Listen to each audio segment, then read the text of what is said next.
आज का रात्रि क्लास है 16/12/68।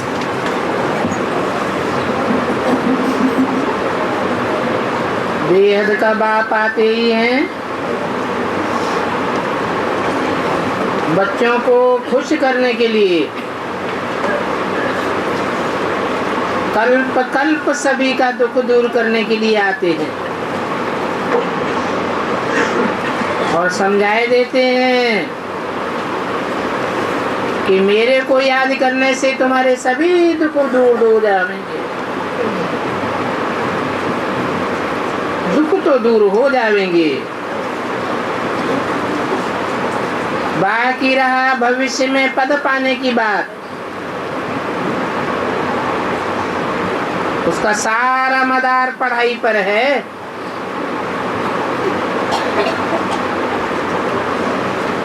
और वो पढ़ाई भी कोई जास्ती नहीं है।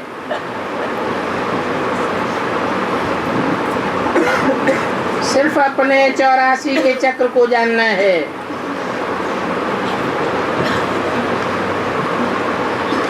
तुम बच्चे स्वदर्शन चक्रधारी बनते हो, अर्थात स्वात्मा को 84 के चक्र में देखने वाले बनते हो।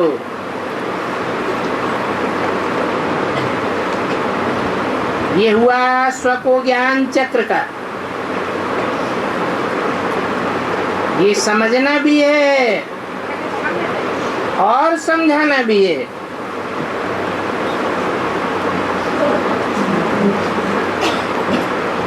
इस चक्र में ही सारा रोला है। बहुतों की तो बुद्धि ही चकराई जाती है,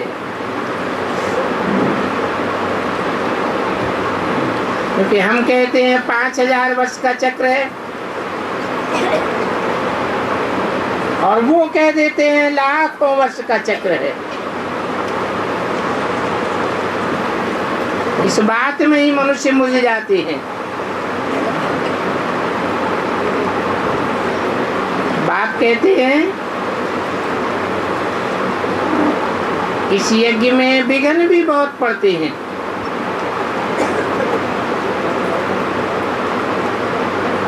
क्योंकि यहाँ तो लड़ाई है। माया रावण से लड़ाई है, तो रावण राज्य में विघ्न तो जरूर पड़ेंगे।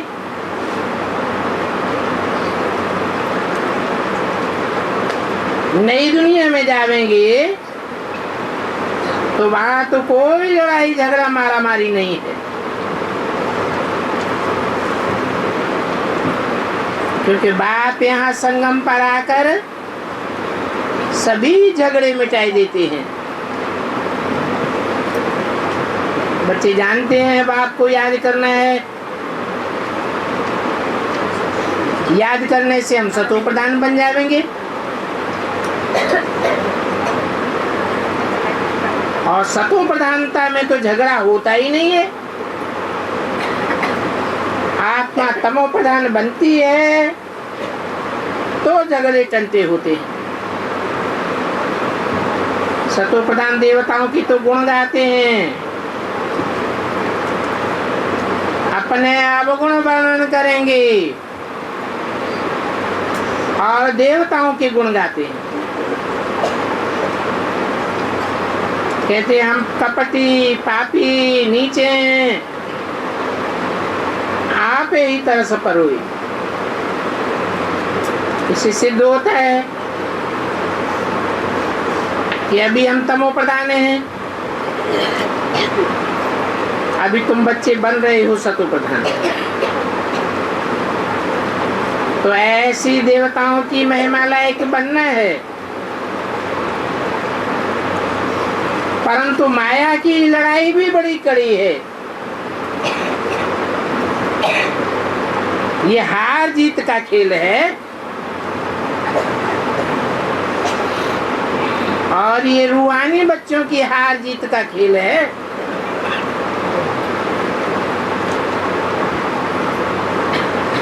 बच्चे मन आत्मा है, तो आत्मा ही हार खाती है और आत्मा ही जीत पाती है।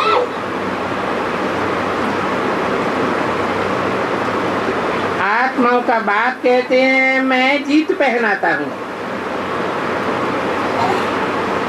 और माया तुमको हार खिलाती है।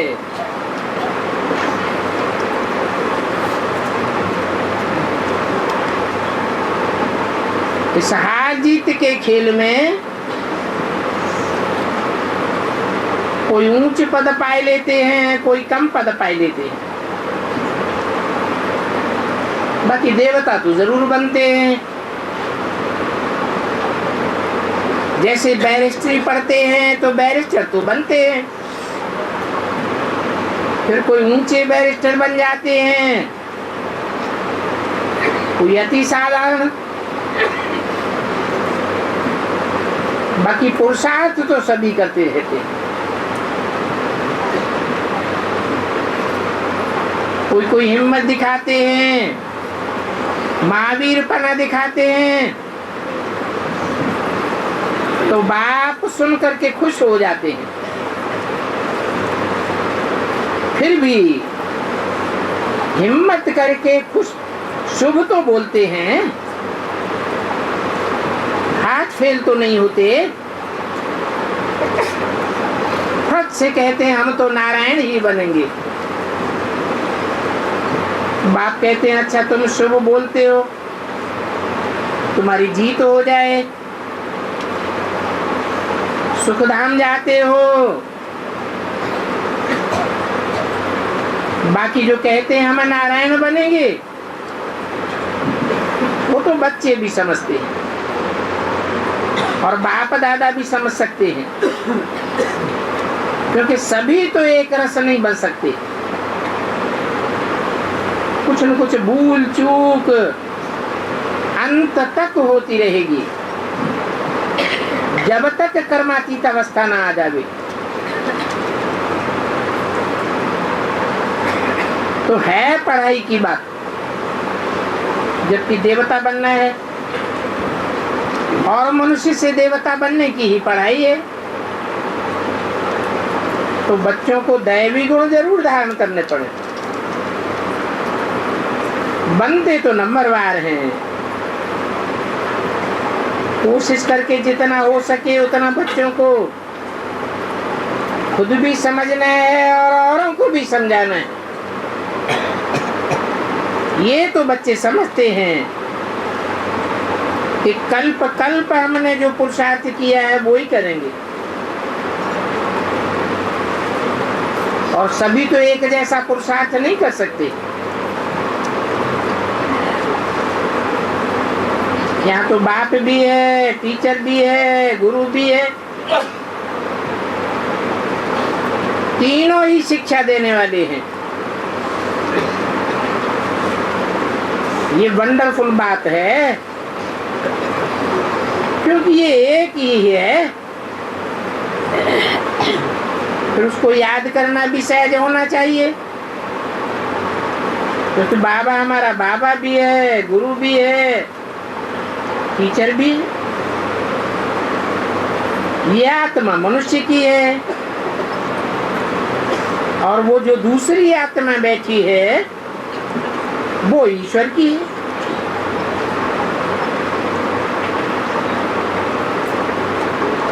यह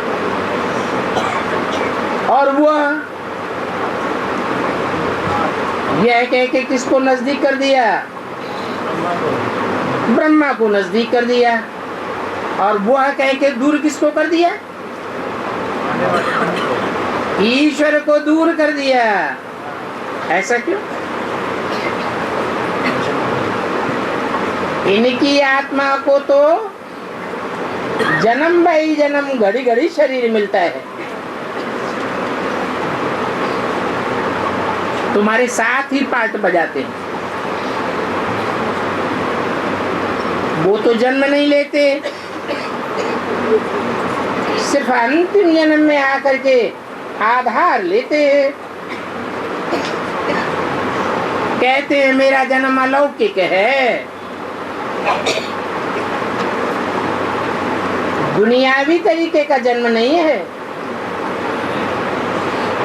मेरा दिव्य जन्म है। ऐसा दिव्य जन्म और कोई मनुष्य मात्र का नहीं होता है। क्यों? और मनुष्य आत्मा प्रवेश नहीं करती है क्या? है? करती है या नहीं करती है? फिर क्या अंतर है?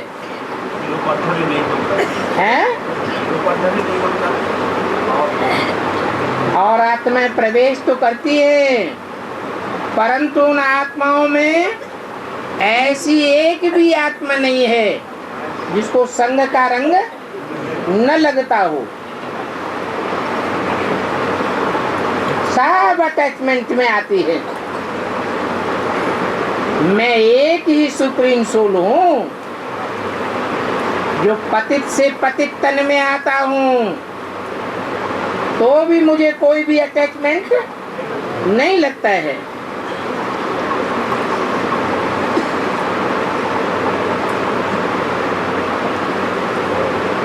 तो बाप कहते हैं इनकी आत्मा को घड़ी घड़ी शरीर मिलता है, तो शरीर में अटैचमेंट होता है।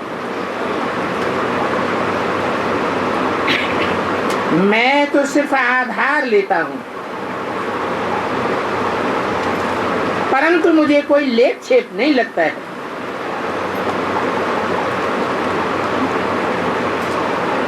उनका जन्म भी न्यारा है और उनका कर्म भी न्यारा है।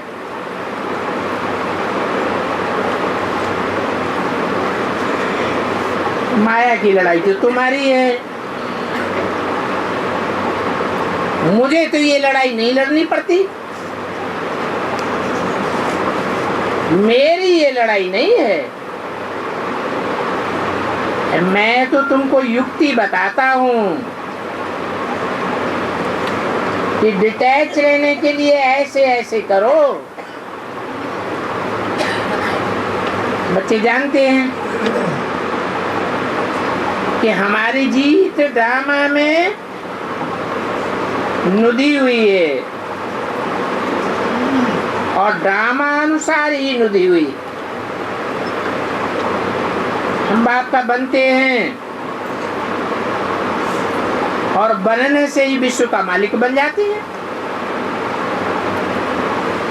पढ़ाई से पद मिलता है, ये भी वंडरफुल बात है। ये ड्रामा कितना हैवी बन जाता है और हिस्ट्री हूबहू रिपीट होती है। सिर्फ टाइम का फर्क है कि उन शास्त्रकारों ने तो लाखों वर्ष आयु बताई दी है और ऐसा कह करके अंधेरे में डाल दिया है। ढेर की ढेर गीताएं बनाई है। टैगोर गीता, गांधी गीता, शंकराचार्य गीता, रामानुज गीता, सैकड़ों टीकाएं बनाई थी,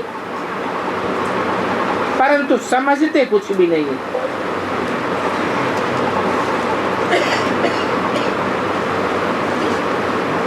तो ये गीता आदि बनाना करना, सुनना सुनाना कोई परंपरा से नहीं चलता है, क्योंकि ये तो दुनिया ही बदल जाती है।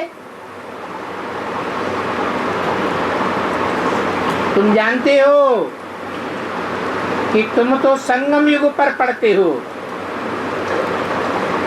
नई दुनिया में जाने के लिए। तो ये कल्याणकारी युग है। तुमको पता है कुछ न कुछ कला कम होती जाती है। फिर सारी कला काया चट्ट हो जाती है। बच्चों को नॉलेज तो बहुत अच्छी मिलती है, तो फिर इतना गुणवान भी बनना चाहिए। पुरुषार्थ तो बंद नहीं हो सकता। ये ला नहीं कहता है, असंभव बात है। ड्रामा में सभी को पार्ट मिला हुआ है पुरुषार्थ का। कुछ न कुछ पुरुषार्थ करते ही रहते हैं।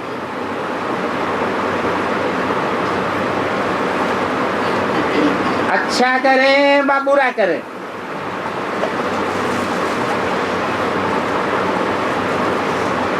क्योंकि आत्मा स्वयं ही अपना शत्रु और अपना मित्र है।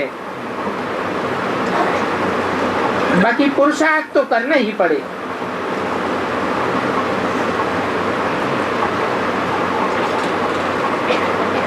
तो देखना चाहिए कि पुरुषार्थ बड़ा है या प्रारब्ध बड़ी है। प्रारब्ध भाग्य को कहा जाता है। तो बाप तो कहेंगे कि पुरुषार्थ ही बड़ा है, तो हर बात में पुरुषार्थ करना होता है।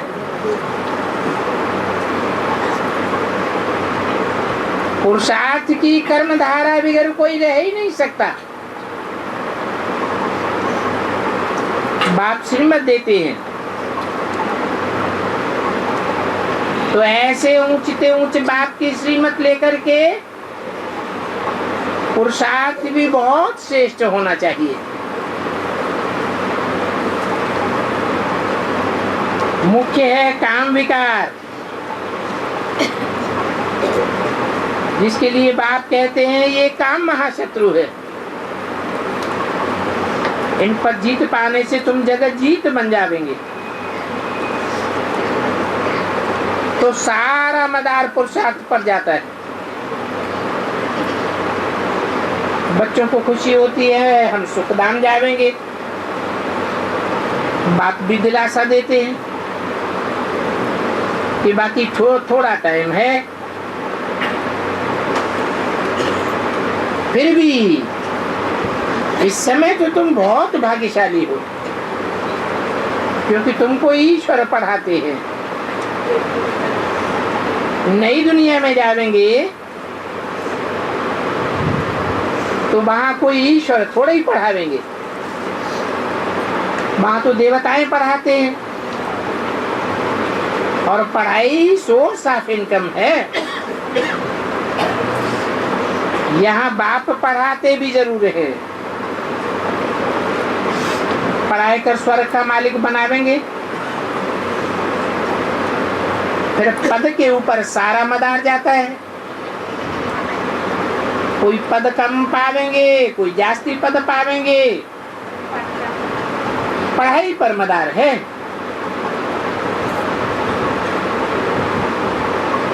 बाप कहते हैं फॉलो फादर,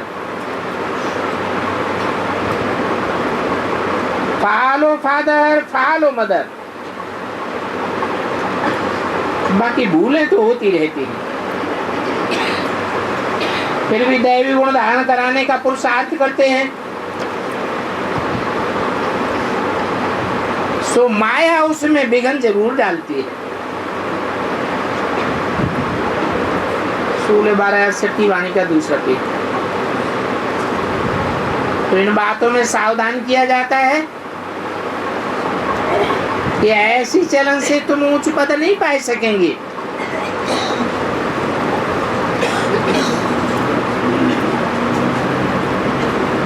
कोई बात नहीं मानते हैं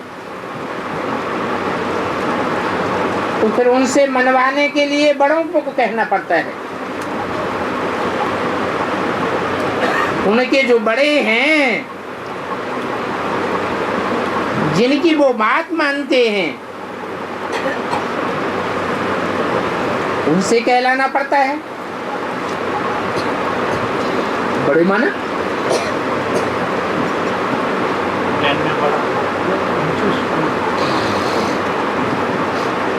जो जिस धर्म का है वो उसी की बात मानेगा। उसके लिए वो ही बड़ा है। भले ब्रह्मा भी उतर आवे तो भी मानने वाला नहीं है। उसके लिए ब्रह्मा भी कोई बड़ी बात नहीं है। तो बाप भी कहते हैं, कोई कोई ऐसे बच्चे हैं जो मेरी बात नहीं मानते हैं, मुझे ऊंचते ऊंच बाप को ऊंच नहीं समझते हैं। तो फिर बाप के पास युक्ति है।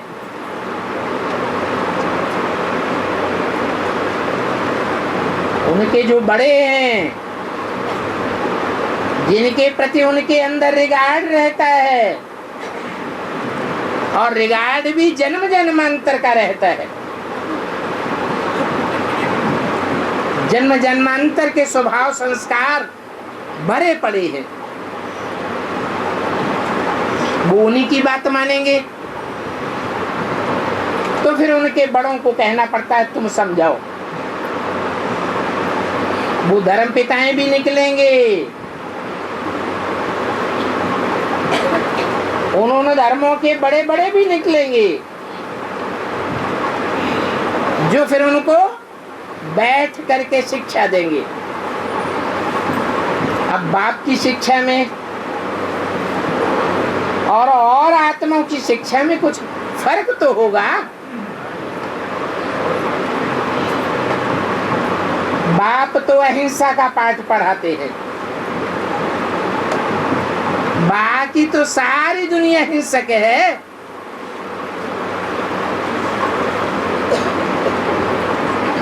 ऐसी ऐसी बच्चों से भूलें होती रहती है, जो ऊंचते ऊंच बाप की भी बात नहीं मानते, फिर भी समझाना पड़ता है। कई ऐसे होते हैं जो अपनी भूल समझते ही नहीं है, तो समझाना पड़ता है, बार बार समझाना पड़ता है। समझाते समझाते कितने साल हो गए? 70 से भी ऊपर निकल गए। बाप को कभी बच्चों पर क्रोध आता है?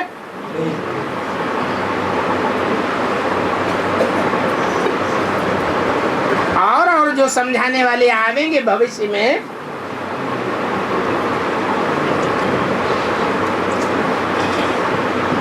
उनके अंदर इतना प्यार होगा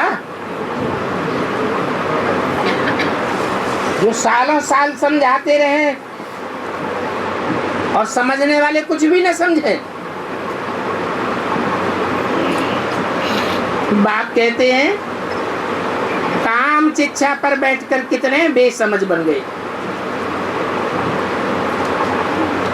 ये श्याम सुंदर की कहानी भी देखो कितनी अच्छी है। कौन से जन्म की कहानी है?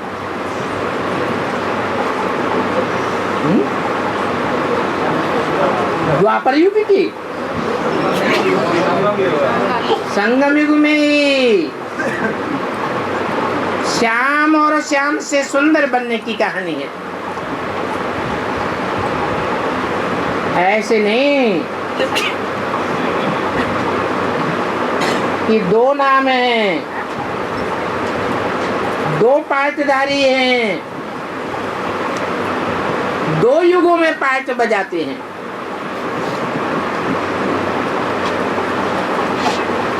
वो तो ईश्वरीय नॉलेज के छोटे छोटे बच्चे हैं।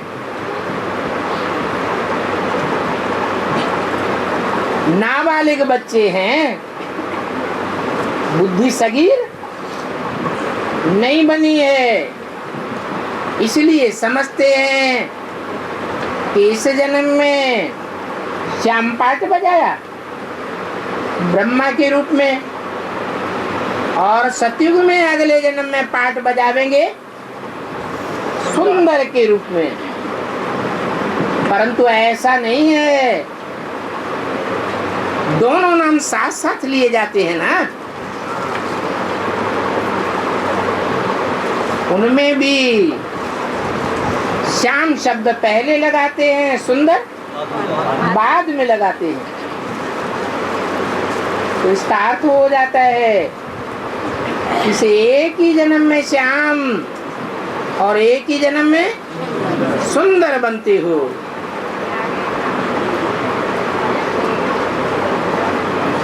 ऐसी कहानी का राज कोई बतला नहीं सकता। इसलिए कहा जाता है श्री श्री, अर्थात श्रेष्ठ ते श्रेष्ठ।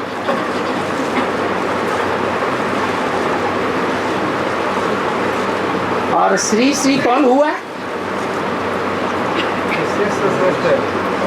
सो भी कहेंगे बाप ही है जो हमको श्री बनाते हैं, फिर हम भी श्रेष्ठ बनते हैं।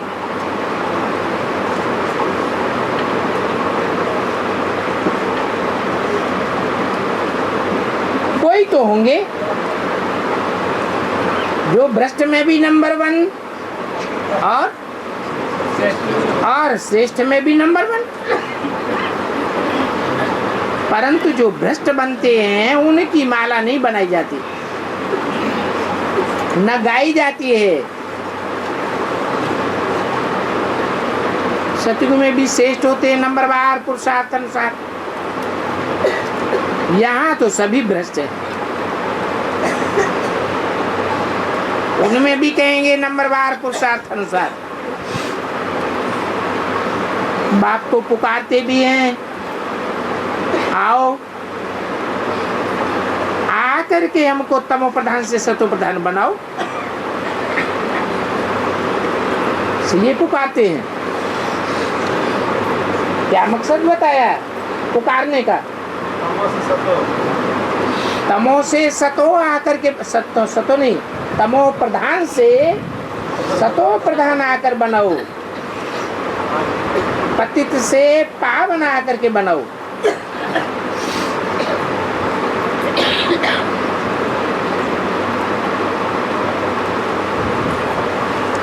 जिनकी बुद्धि सगीर नहीं हुई है वो क्या समझते हैं?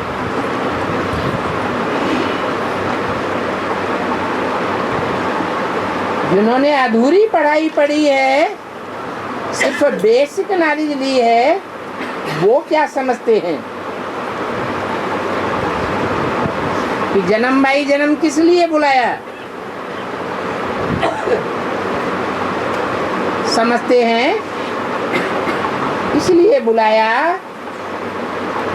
कि ब्रह्मा तन में आओ और आकर के ज्ञान सुना के चले जाओ। फिर तमो प्रधान से सतो प्रधान हम आपकी शिक्षाओं के अनुसार अपने आप ही बनते रहेंगे। परंतु ऐसे तो है नहीं, बनाने वाला तो जरूर चाहिए। इन तमो प्रधान मनुष्यों को कुछ भी पता नहीं है।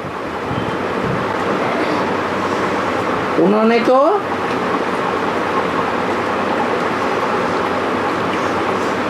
बेल बिल्व फल रख दिया है। समझते हैं यही शिवलिंग है। शिव तो नाम रूप वाला है,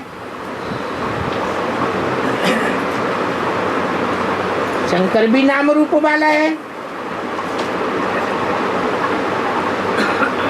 वो निराकार है, वो साकार है। तो दोनों को इकट्ठा कैसे कर दिया है? क्या कारण है?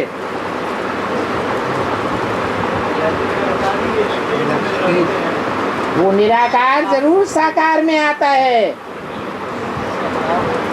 इसलिए दोनों को इकट्ठा कर दिया है। और कोई देवता का नाम शिव के साथ नहीं मिलाया है। किसका नाम मिलाया है? शंकर का नाम शिव के साथ मिलाया है। बात समझाते हैं। मैं तो निराकार हूं। शंकर तो सूक्ष्म वतन का हो गया। बाप ने समझाया है कि सूक्ष्म वतन कुछ होता नहीं है, ये तो आत्मा की सूक्ष्म स्टेज की बात है। इसलिए ये भी बताते हैं कि शंकर कोई है नहीं,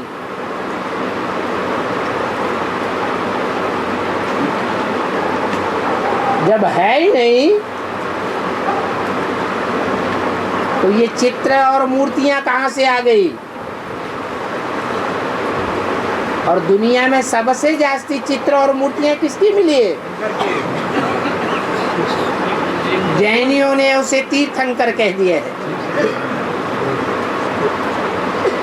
हिंदुओं ने उसे शंकर कह दिया है, मुसलमान लोग उसे आदम कहते हैं,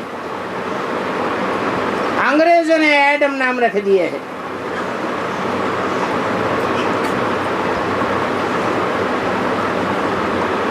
हिंदुओं ने फिर 4 भुजा वाला विष्णु का चित्र भी बनाया। अब ऐसी 4 भुजाओं वाला तो कोई होता नहीं है।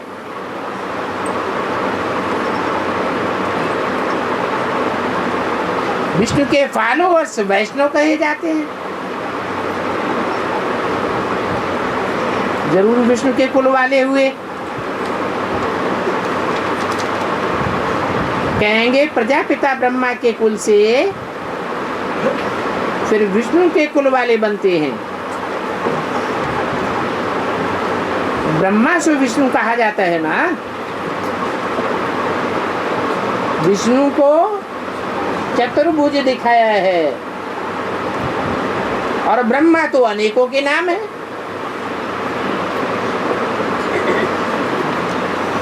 चार मुख वाला ब्रह्मा, 5 मुख वाला ब्रह्मा, चतुरानन, पंचानन गाया हुआ है।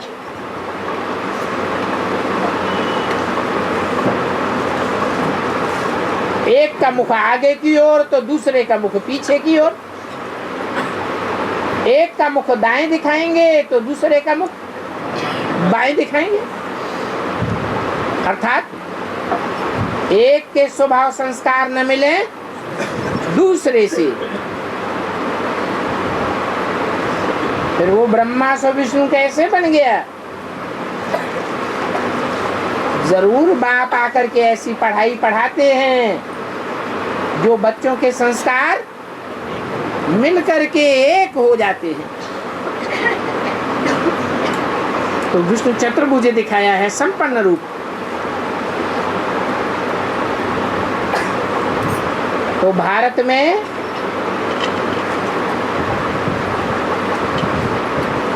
देवताओं की गायन होता है।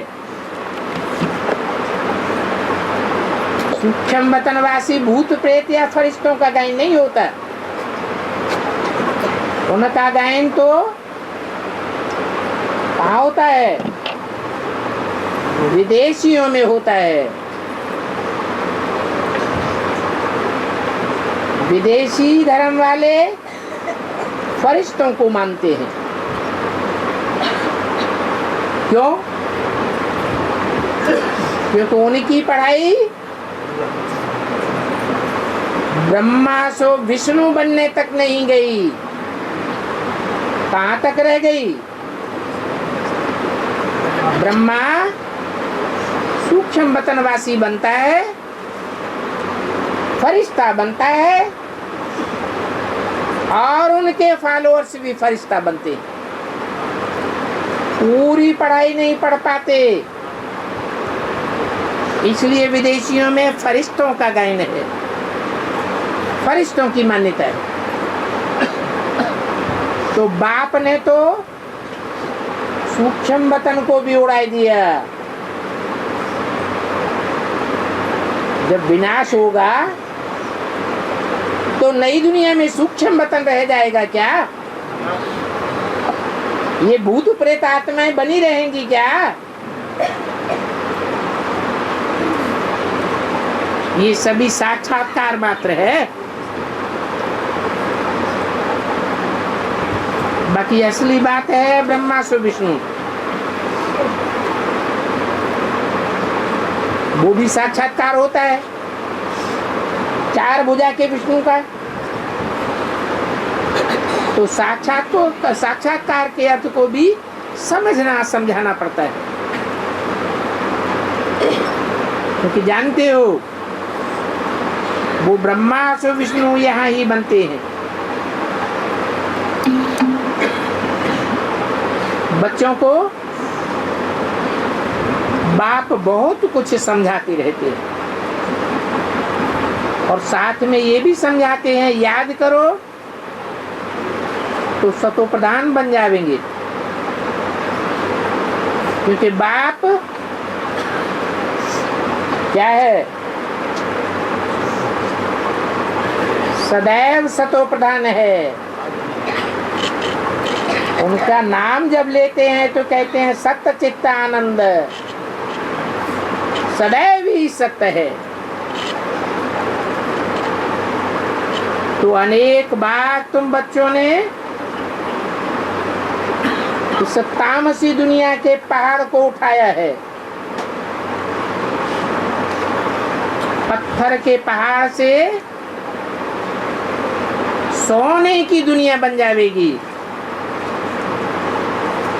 वहां तो अथाह सोना होता है।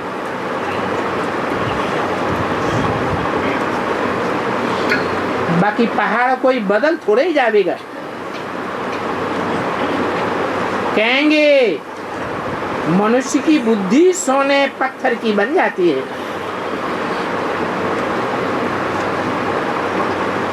कोई भी बात में मुझना नहीं है। बाप समझाते हैं तो बताते हैं सोने के महल होंगे। अरे सोने के महल कहां से आ जाएंगे? बेहद का बाप तो बेहद की बात बताते हैं। सोना सच्चाई को कहा जाता है। कहते हैं ना ये तो सोने जैसा आदमी है, इसकी सोने की तरह बुद्धि है। तो वहां सोने के मकान महल नहीं होंगे। महल संगठन को कहा जाता है। सोने की ईंटें नहीं होंगी। जैसे मकान ईंटों को मिलाकर बनाया जाता है, संस्कार मिलाए जाते हैं, ये चैतन्य ईंटें हैं। तो बाप आकर तुम्हारी सोने जैसी बुद्धि बनाते हैं। कहते हैं मुझे याद करो, और कोई भी बात में सवाल आदि करने की दरकार ही नहीं रहती। टाइम वेस्ट हो जाता है। बाप ने कहा है ना अपने स्वीट होम और स्वर्ग में जाना चाहते हो ना, तो बाकी फालतू प्रश्न आदि क्यों पूछते हो? बाप कहते हैं मुझे याद करो तो सतो प्रधान बन जाएंगे। सेकंड में तुम बच्चों को जीवन मुक्ति मिल जाती है। ये ज्ञान तो बहुत सीधा साधा है।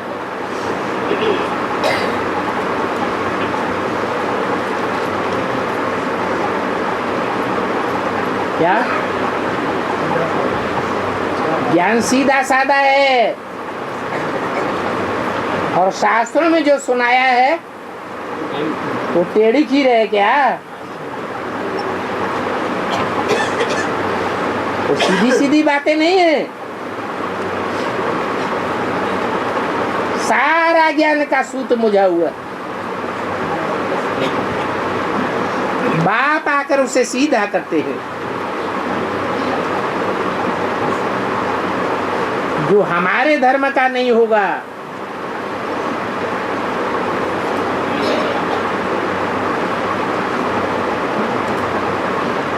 वही टेढ़ी मेढ़ी बातें सुनाने वालों का धर्म,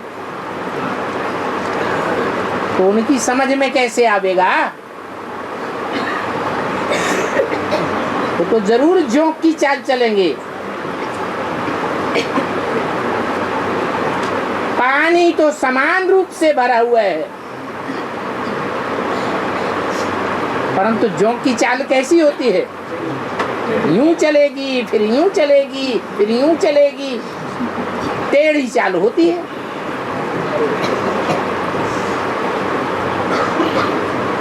खून ही खराब है।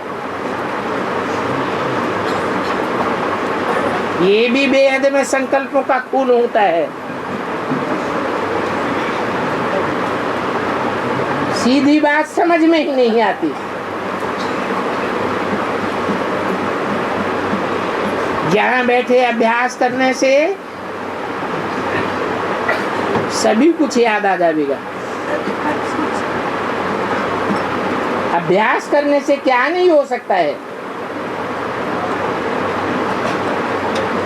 तो बच्चों को रचयिता और रचना का चक्र ही याद रहना चाहिए। बाप याद रहे और बाप का वर्षा स्वर्ग याद रहे, क्योंकि बाप तो आते हैं तो क्या रचेंगे? बाप तो जरूर स्वर्ग ही रचेंगे। क्यों? अकेले बाप स्वर्ग रचेंगे और दूसरी आत्माएं स्वर्ग नहीं रच सकती है? क्या कारण है? एक बाप में ही सदा काल की स्वस्थिति है और आत्माएं तो सब देह अभिमान में आने वाली हैं, क्योंकि जिनको देह होती है उनको देह अभिमान होता है, जिनको रथ होता है उनको स्वार्थ होता है। बाप को तो अपना रथ है ही नहीं। तो बाप को याद करना है, माया बुलाती है।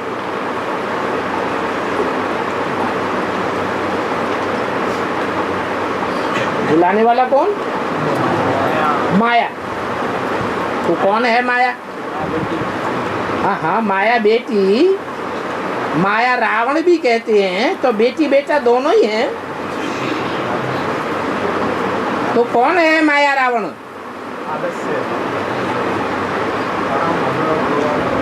मुरली में ही पूछा है, रावण कौन? जरूर कहेंगे ये गुरु लोग। तो ये भूल भुलैया का खेल बन जाता है।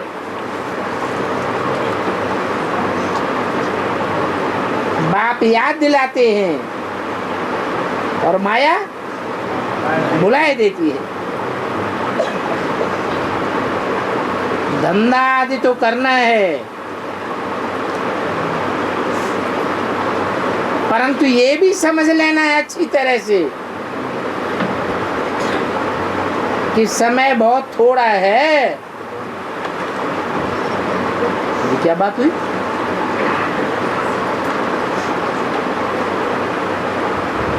धंधा करना है और कान खड़े करते हैं, समय बहुत थोड़ा है।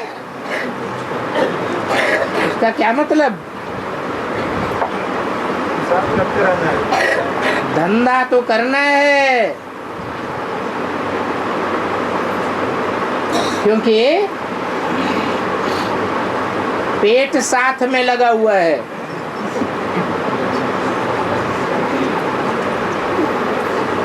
तो क्या जो ईश्वरीय धंधे में लगे रहते हैं उनका पेट साफ हो जाता है क्या? उनका पेट पीठ से लग जाता है क्या? उनका पेट पालन नहीं होता है?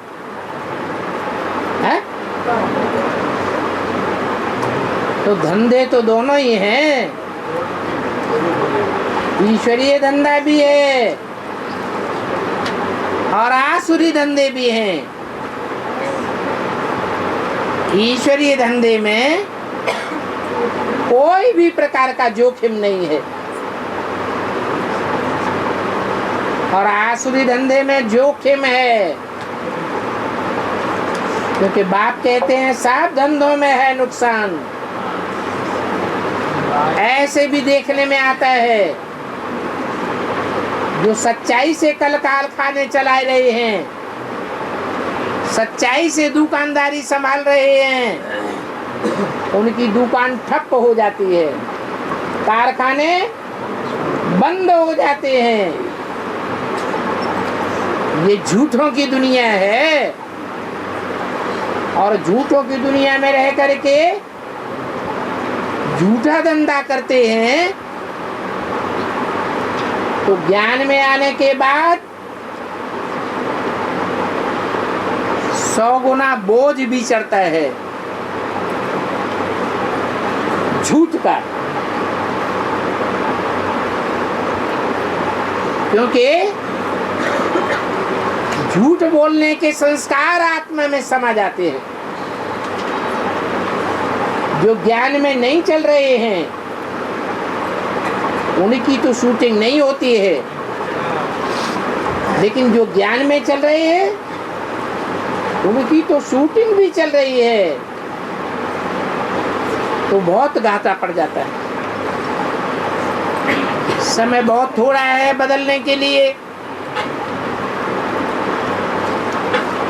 शरीर निर्वाह चलता रहे, बस इतना ही रखना है। क्या ज्यादा बैंक बैलेंस बढ़ाने से कोई फायदा नहीं, क्योंकि बाप ने बता दिया है किसकी दबी रही धूल में किसकी राजा खाए, इनकम टैक्स वाले उठाए जाएंगे। और भी ढेर के ढेर टैक्स है। वेल्थ टैक्स वाले भी पीछे पड़े रहते हैं। किसकी राजा खाए किनकी ले जाए चोटा। भूकंप आता है तो चोरों के बहाली हो जाती है, किनकी आग जलाए। जमा किया हुआ किसी का नहीं बचेगा।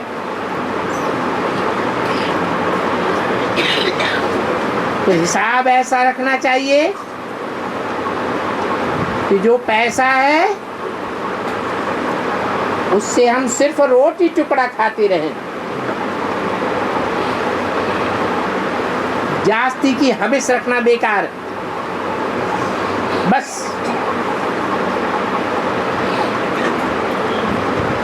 या तो हम शिव बाबा की ईश्वरीय सेवा में लगाई देते हैं, ऐसे भी नहीं किसी को दे देना है। क्या क्यों? सब झूठे हैं, एक शिव बाबा सच्चा है और बाकी तो सब झूठा माल खाने वाले हैं। इसलिए बाप कहते हैं कि शिव बाबा का भंडारा भरपूर, काल कंटक दूर। शिव बाबा के भंडारे में ईश्वरीय सेवार्थ जो लगाते हैं उनके सब काल कंटक दूर हो जाएंगे। और हम भी शिव बाबा के भंडारे से ही खावेंगे।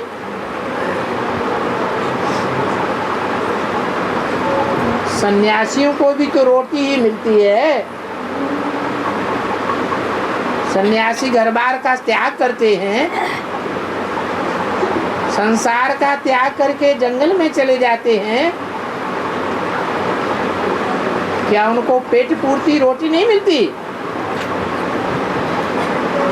यहाँ भी शिव बाबा के भंडारे से रोटी मिलनी है।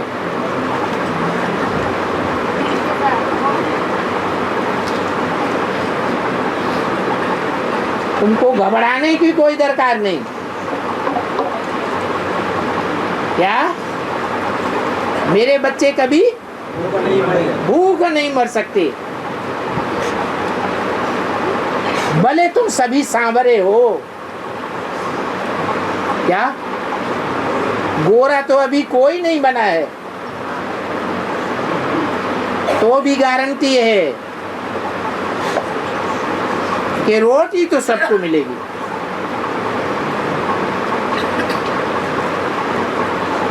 तुमको गोरा बनाने के लिए हुंडी भरता हूं।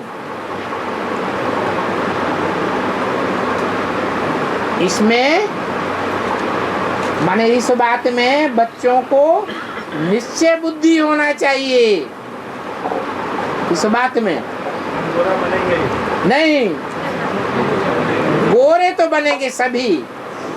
500-700 करोड़ में ऐसी कोई आत्मा नहीं रह जाएगी जो सुधरे नहीं, पहले जन्म में आके सुख न भोगे। गोरे तो बनेंगे, परंतु यहाँ बात हो रही है धंधे की कि आसुरी धंधा करेंगे तभी पेट पूर्ति होगी, ऐसी कोई बात नहीं है। ईश्वरीय धंधे में भी पेट पूर्ति होती है और गारंटी पूर्वक होती है। अकाल पड़ेगा, दुकाल पड़ेगा, दुनिया के साहूकारों को भले न मिले, लेकिन तुमको खिचड़ी जरूर मिलेगी। भक्ति मार्ग में जगन्नाथ का भंडारा प्रसिद्ध है। स्पिरिचुअल फादर स्पिरिचुअल बच्चों को ये नॉलेज देते हैं, इसलिए बोला है लिखो इन कारपोरियल गॉड फादर, वो ही आकर के स्पिरिचुअल नॉलेज देते हैं। स्पिरिचुअल नॉलेज सिवाय इन कारपोरियल गॉड फादर के और कोई दे ही नहीं सकता। मनुष्यों की तो बात ही छोड़ो, मनुष्यों से ऊंच जो देवताएं गाए हुए हैं, वो देवताएं भी ये नॉलेज नहीं दे सकते। और ये नॉलेज देते भी हैं ब्राह्मणों को। क्या शूद्रों को नहीं देते हैं? ये डबल मशीनरी है। ब्रह्मा के द्वारा ब्राह्मण बनाए जाते हैं। ब्रह्मा तो है नहीं, ब्रह्मा कुमार कुमारियां तो हैं, तो ब्राह्मण बनाए जाते हैं। फिर ब्राह्मणों को बैठ शिक्षा देते हैं। डायरेक्ट बाप, ये ब्राह्मणों का कुल है और बाप भी यहाँ है। समझते तो सभी कुछ हैं और बच्चे दूसरों को समझाते भी रहते हैं।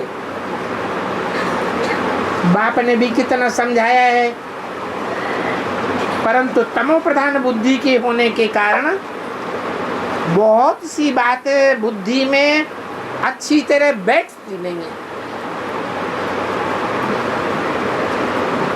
अभी तुम तो जीते जी बाप को याद करते हो।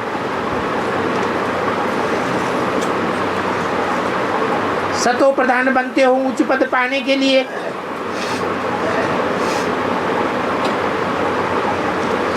सबसे डिफिकल्ट है याद की यात्रा। दैवी गुण धारण करना भी उतना डिफिकल्ट नहीं है। ज्ञान लेना, ज्ञान देना भी डिफिकल्ट नहीं है। ज्ञान तो बहुत सहज है। ईश्वरीय ज्ञान की निशानी ये है कि मनुष्य जो ज्ञान सुनाते हैं वो उल्टा पलटा होने के कारण कठिन होता है। और बाप का तो सीधा साधा ज्ञान है, लंबी चौड़ी पढ़ाई नहीं है। कहते हैं सभी से बुद्धि का योग तोड़, एक बाप के साथ लगाओ। जब विनाश शुरू होगा तो तुम्हारी याद की यात्रा भी पूरी हो जाएगी। सारा मदार इस याद की यात्रा पर है। अभी तो याद की यात्रा बच्चों की बहुत कम है। ऐसे क्यों कहा है? अभी कम क्यों है? अभी माने कब की बात है? 68 की बात है, जब ब्रह्मा बाबा ने शरीर भी नहीं छोड़ा था। उस समय बोला कि अभी याद की यात्रा तुम्हारी बहुत कम है। क्यों? उस समय ऐसे क्यों बोला? उस समय तो साकार में मौजूद था।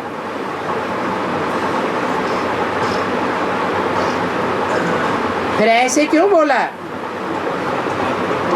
है? बाप का पाठ नहीं था, माँ के रूप में पाठ था।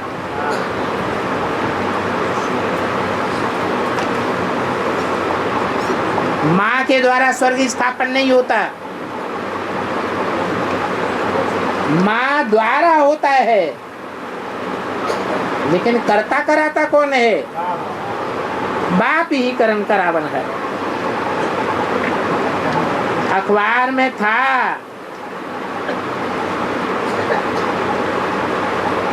ये दो महान शक्तियां हैं, अमेरिका और एशिया रसिया। दोनों चाहें तो दुनिया में शांति स्थापन करें, लेकिन मिल करके, और न चाहें तो लड़ झगड़ करके अति अशांति स्थापन कर दें। परंतु ला नहीं कहता है कि दोनों मिल करके एक हो जाएं। क्यों नहीं कहता है ला? दो महान शक्ति मिलकर के एक क्यों नहीं हो सकती? अरे कोई कारण होना चाहिए ना। अरे नास्तिक धर्म है बाबा। नास्तिक धर्म है, नहीं है।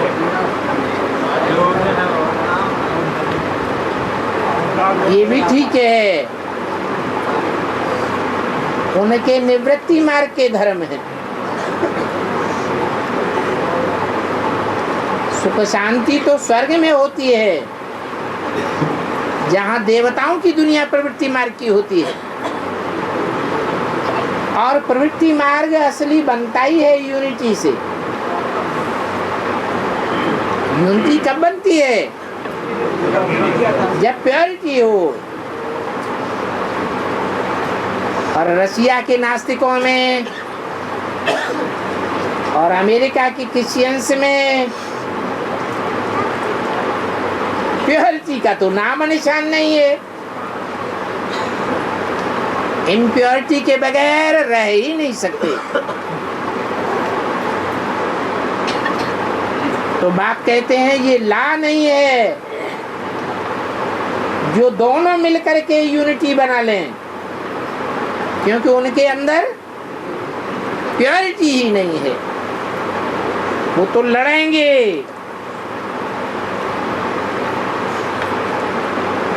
इसलिए लड़ेंगे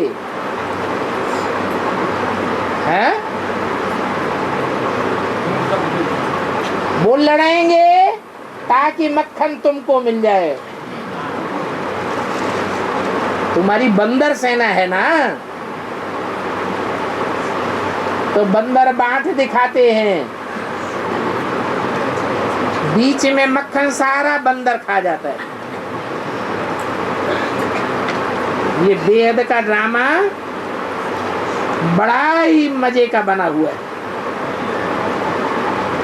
अच्छा, बच्चों को गुड नाइट।